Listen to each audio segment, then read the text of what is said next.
She built an empire from beauty and brilliance, but when betrayal caged her freedom, she never imagined she'd find love behind bars, or the truth that could set her free.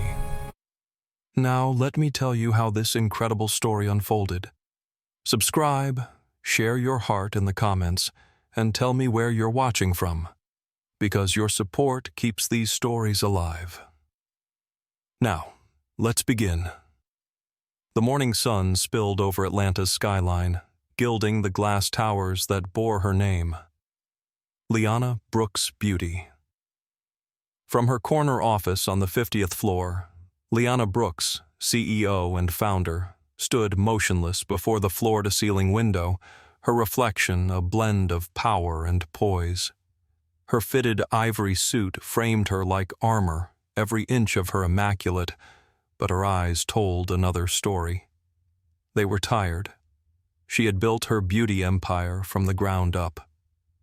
What began as a homemade skincare line in her tiny college dorm had grown into a multi-million-dollar brand loved by women across America.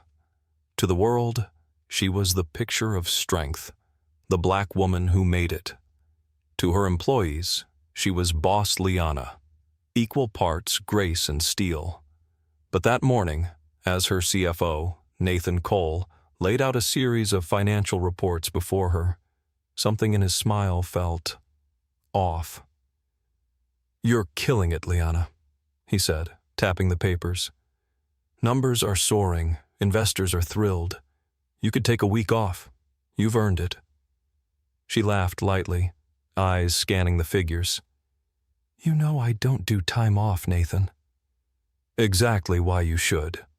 He smiled again, too wide this time.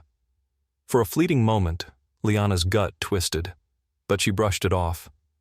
Nathan had been with her since the beginning, her numbers man, her confidant. He'd helped her navigate every expansion, every acquisition. Why would she doubt him now? She didn't yet know that behind that charming grin lay a betrayal that would destroy her world. Across town, in a low-lit correctional facility surrounded by barbed fences, Warden Elijah Grant finished his shift in silence. His uniform was pressed, his demeanor calm, but his eyes, deep, brooding, and heavy with loss, told of battles far beyond prison walls. A former soldier turned corrections officer, Elijah believed in rules, order, structure. He'd seen what chaos did to people, and he had sworn to keep it out of his walls. To his inmates, he was a mix of fear and fairness, never cruel, but never lenient. Still, every evening when the corridors fell quiet, he'd pause by the window overlooking the courtyard. There, he'd see women walking slow circles, some crying, some laughing, some silent. He often wondered what they were before the orange uniforms. Mothers, lovers, dreamers. People who once had stories worth telling. He never expected one of those stories to change his life. That night, Liana hosted a gala. Shimmering lights, champagne, press, the whole city's elite gathered to celebrate her company's 5th anniversary. Her speech was flawless, her smile radiant. Yet, when the applause faded, she felt hollow. Somewhere deep inside, she wondered when her life had stopped being hers and started being everyone else's idea of perfection. Outside the venue, rain began to fall. Cameras flashed as she entered her car, unaware that the next time she'd see those lights, they wouldn't be from photographers, but from police cruisers. Have you ever trusted someone so completely that you couldn't imagine they'd betray you, until they did? Comment below. What would you do if the one person you trusted most turned out to be your downfall? The first sign of trouble came on a Monday morning. Gray, quiet, heavy with the kind of tension that presses down on your skin before a storm. Liana was in her office reviewing a new product launch campaign when the glass doors burst open. 2 men in dark suits stepped in, followed by a woman flashing a badge. "Liana Brooks?" the lead agent said, his tone clipped. "FBI. We have a warrant for your arrest." For a split second, the room spun. Her assistant gasped. The hum of office chatter froze into silence. Liana blinked, certain she'd misheard. "Excuse me? There must be some mistake." The agent's voice was steady. "You're under arrest for money laundering, wire fraud, and falsification of corporate records." Nathan appeared from the hallway, eyes wide, face pale. Too pale. He stepped forward, stammering, This can't be right." But he didn't meet her eyes. As they cuffed her wrists, cameras flashed from the lobby. Her employees stood frozen. Liana's heart pounded in her ears as she was led past the glass walls that once represented everything she had built. Her empire, her dream, her freedom. Gone. That night, in a cold, fluorescent-lit interrogation room, she sat alone. Her lawyer whispered, "They found offshore accounts, all in your name. Millions transferred." Liana shook her head. "That's impossible. I've never—" Her voice cracked. Her mind raced. Nathan handled all the financials, every quarterly report, every statement. She'd trusted him completely. "Someone set me up," she whispered, "and I know who." Across town, Elijah Grant was finishing his shift when a report crossed his desk. A high-profile inmate transfer scheduled for intake. Liana Brooks, CEO, age 33, non-violent offender. The name rang familiar. He'd seen her face on billboards, magazine covers. He'd seen the way her smile lit up commercials that promised confidence and beauty. Now she'd be just another number in the system. He exhaled. "Another fallen angel," he muttered to his deputy. But something about that name stayed with him long after he left for the night. Days later, Liana's trial became national news. "Beauty mogul turned criminal," the headlines screamed. Her investors withdrew. Her brand, once synonymous with empowerment, now stood for scandal. During the trial, Nathan took the stand, smooth, composed, convincing. "She gave the orders," he said. "I only followed instructions." Liana's heart shattered as he lied under oath, eyes cold, voice steady. She wanted to scream, to tell the world the truth. But every document, every transaction pointed to her. The setup was flawless. The jury didn't take long. Guilty. 5 years in state prison. As the verdict was read, Liana's mother wept quietly in the back row. Liana sat still, numb, her hands trembling only once, when she turned toward Nathan. He met her gaze, offered a faint, mocking smirk, and turned away. In that instant, something inside her broke.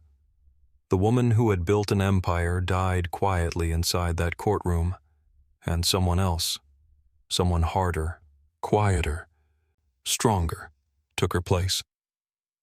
When the gates of the women's correctional facility closed behind her weeks later, she kept her head high. Her cuffed hands trembled slightly, but her eyes burned steady. Elijah watched from his post as the new inmates filed in.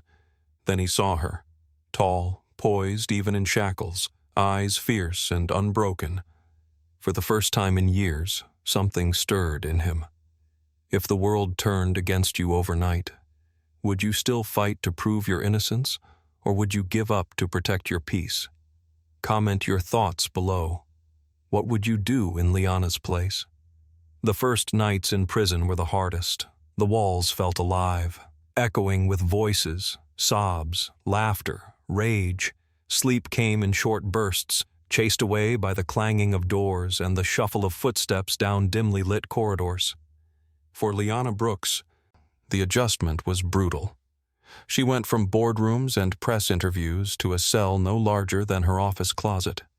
The air smelled of bleach and old secrets. Her cellmate, a soft-spoken woman named Marcy, studied her like a curiosity. "You're that beauty boss, right?" Liana nodded weakly.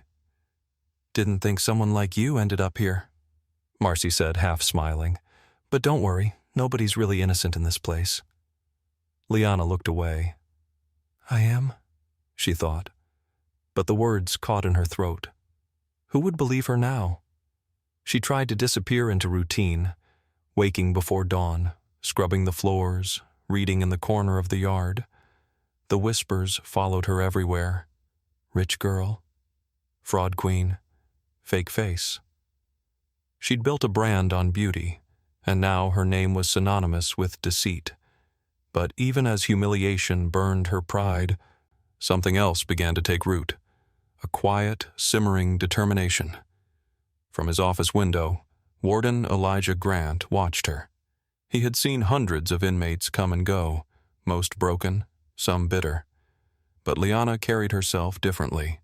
Even in the drab gray uniform, she walked with the same poise she must have had in her boardroom. Still, he noticed her restraint, the way she clenched her fists when insulted, the way she refused to cry when others mocked her. That kind of strength intrigued him and unsettled him. One afternoon, during cell inspections, he stopped at her door. "Brooks," he said, scanning the room. "Any issues?" "No, sir," she replied, her voice steady but her eyes distant.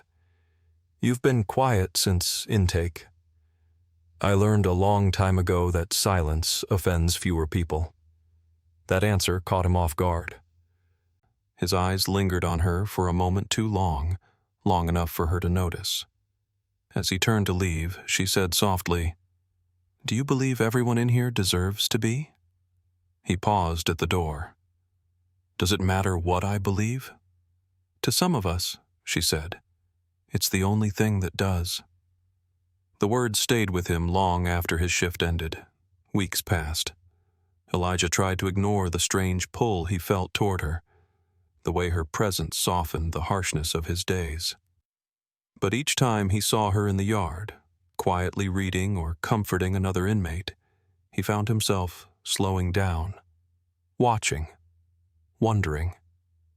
His deputy, Officer Linares, noticed. "You're watching her again," Linares said one afternoon. Elijah scowled. "Just doing my job." "Sure, but jobs don't make you stare like that." Elijah dismissed him with a glare, but deep down, he knew the man was right. He was crossing an invisible line, and it terrified him. Meanwhile, Liana had begun writing letters she never sent. To her mother, to Nathan, to herself.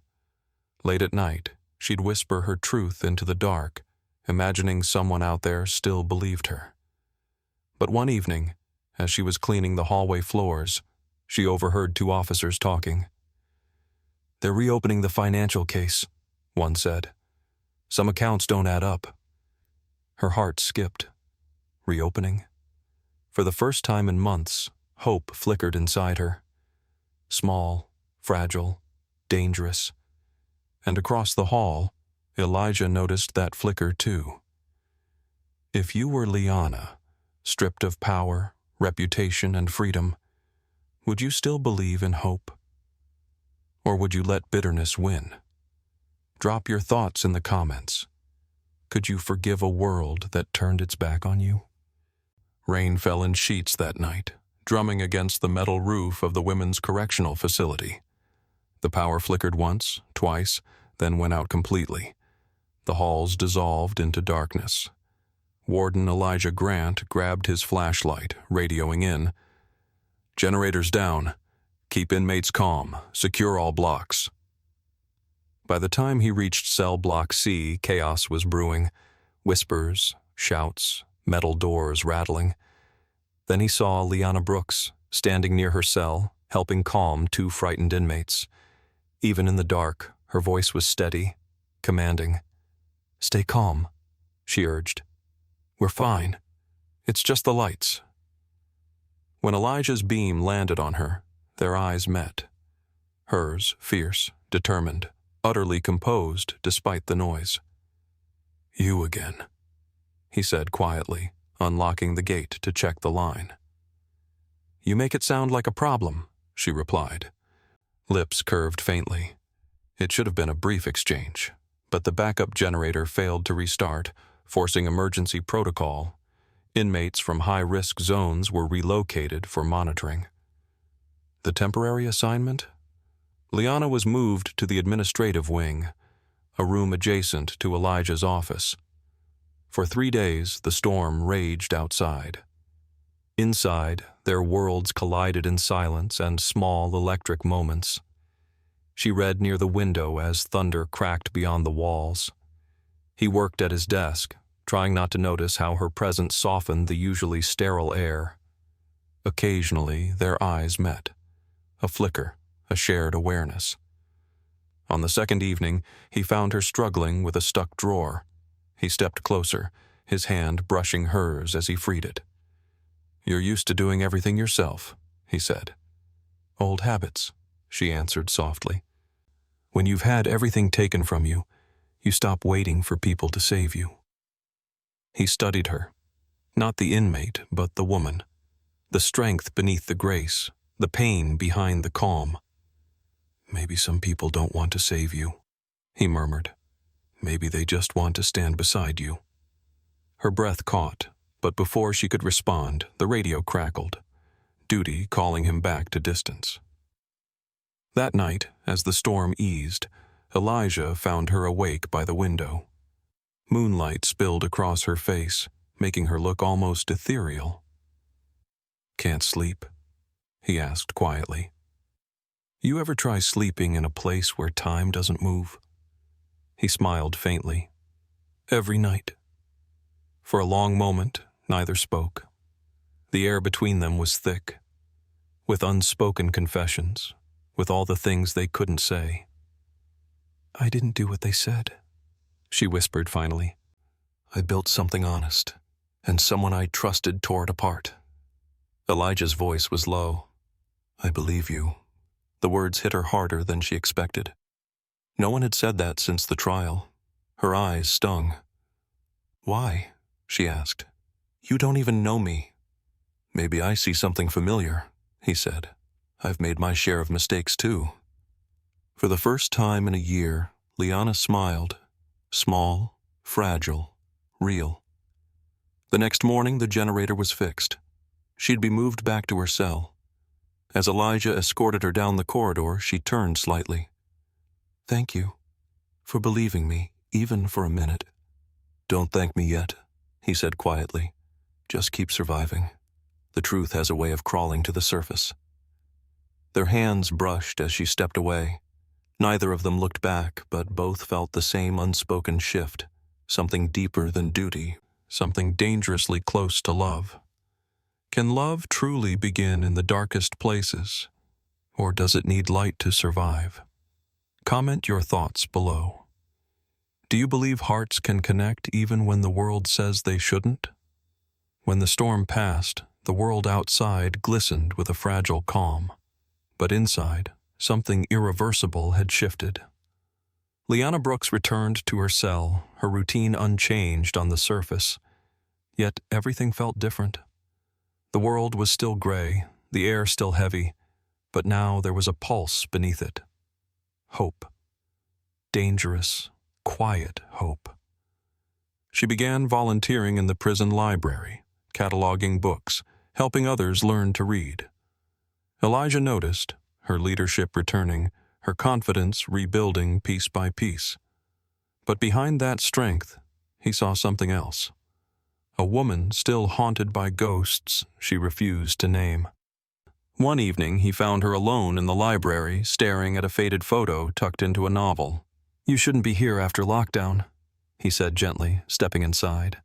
She smiled faintly. "You shouldn't be either." He hesitated, then nodded toward the picture. "Who's that?" Her fingers traced the image, a young Liana and her mother at a beauty booth, bottles of handmade cream lined neatly behind them. "My mom," she said softly. "She worked 3 jobs so I could start my company. When she died, I promised I'd make her proud. I did, until I ruined everything." Elijah's brow furrowed. "You didn't ruin anything. Someone else did." Liana looked up, tears shimmering. "But I should have seen it coming, Elijah. I trusted him completely. Nathan was like family. and I was so busy proving I belonged in boardrooms full of men who underestimated me, I didn't notice the knife he was holding. He sat down across from her. Trust isn't weakness, Liana, it's faith. You can't build anything worth keeping without it. Her voice broke. Faith doesn't keep you out of prison. He leaned forward. No, but it might be what gets you out. The room fell quiet, except for the hum of the overhead lights. Their eyes met.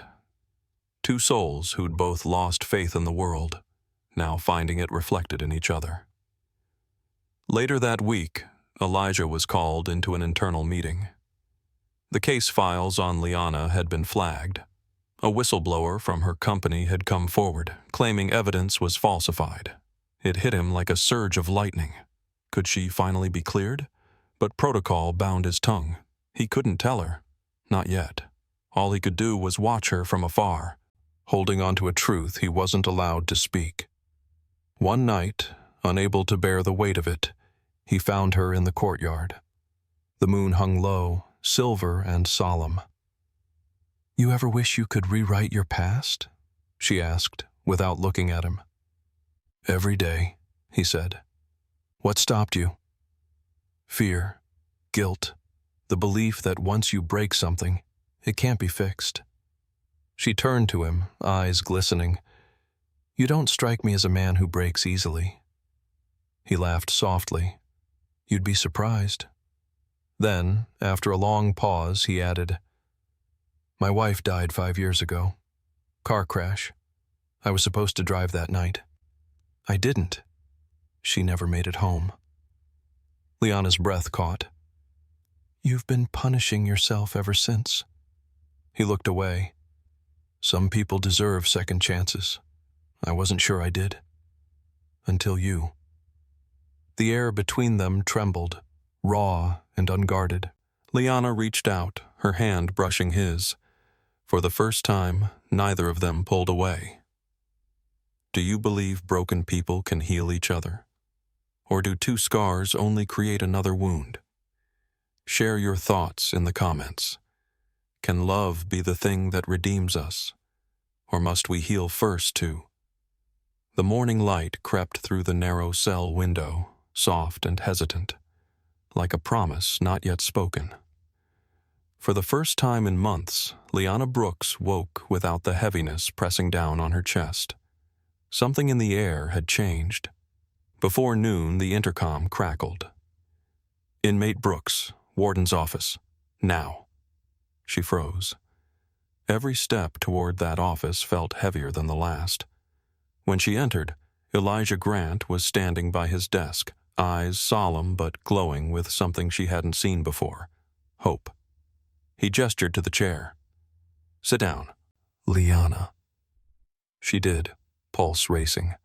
On the desk lay a thin folder stamped Case Review, Internal Affairs. "A whistleblower came forward," he said quietly. "Someone from your company. They gave evidence showing Nathan Cole forged the offshore accounts in your name. The FBI verified it this morning." The room tilted. For a moment, she couldn't breathe. "You mean—" "You're innocent," he said. His voice softened. "You always were." Her hand flew to her mouth. A tear slid down her cheek, followed by another. Not the tears of defeat that had haunted her nights, but the kind that wash away the remnants of pain. "They're processing your release," Elijah continued. "You'll be free by tomorrow." She looked up at him, trembling. "Free?" The word felt foreign on her tongue. "After everything I lost, how do I even begin again?" Elijah smiled faintly. "You start by walking out of here and not looking back." For a long moment they said nothing. Then she stood, stepping closer, eyes shimmering with gratitude and something deeper. "You believed me when no one else did," she whispered. "I just saw the truth," he said. "It's what I should have been doing all along." Their hands brushed, deliberate this time, and lingered. The connection between them, once fragile and forbidden, now felt like the only thing that had ever been real. The next morning, the gates opened. The sky stretched wide and blue, smelling of rain and freedom. Liana stepped outside wearing the same clothes she'd arrived in, but she wasn't the same woman. Cameras and reporters swarmed, but she ignored them all. The wind lifted her hair as if even it wanted to carry away the last traces of captivity. Elijah watched from the distance. Regulations forbade farewells, but as she turned to look back one last time, their eyes met. No words, just a silent promise. 3 months later. Atlanta. The glass towers that once bore her name were under new ownership. Liana didn't want them back. Instead, she opened a new company, True Beauty Organics, a smaller, humbler brand with a simple mission: to rebuild lives. Former inmates now filled her office, women she'd met inside. Each carried a story like hers, each determined to start again. One late afternoon, as the sun dipped low, her receptionist poked her head in. "Miss Brooks, there's someone here to see you." When she looked up, her breath caught. Elijah stood in the doorway. No uniform, no badge, just the man. "You found me," she said softly. "Didn't have to look far," he replied. "Your products are in every store." They shared a quiet laugh, the kind only people who've survived storms can share. "You look different," he said. "I feel different," she admitted. "For a long time I thought freedom meant winning. Turns out it means forgiving, even myself." He stepped closer. "And love?" She smiled. "Love means finally being seen for who you are, not what you've lost." Their hands met again. No bars, no rules, no fear. Just two souls who'd found light after the longest night. As the city glowed outside her window, Liana rested her head against his chest. She'd been betrayed, caged, broken, but not defeated. The woman who once built an empire from beauty had discovered something far greater, the kind of love that doesn't rescue you, but walks beside you while you rescue yourself. A tale of betrayal turned to justice, prison turned to rebirth, and guarded hearts finding love in the unlikeliest place, proving that, even behind bars, the heart can never be truly imprisoned. Have you ever lost everything, only to realize it was the path to finding your truest self? Share your story in the comments, because sometimes the most powerful redemption is not proving the world wrong, but proving yourself right again. Thank you for staying until the end of this story. If even a single moment, a look, or a word touched your heart, don't just scroll away. Tell me in the comments where you're watching from and what part made you feel the most. Your words, your support, they're what keep this family of stories alive. Subscribe so you don't miss what's coming next. The next story is even deeper, more powerful, and trust me, you won't want to miss it. Click the video on your screen. Your next story begins there.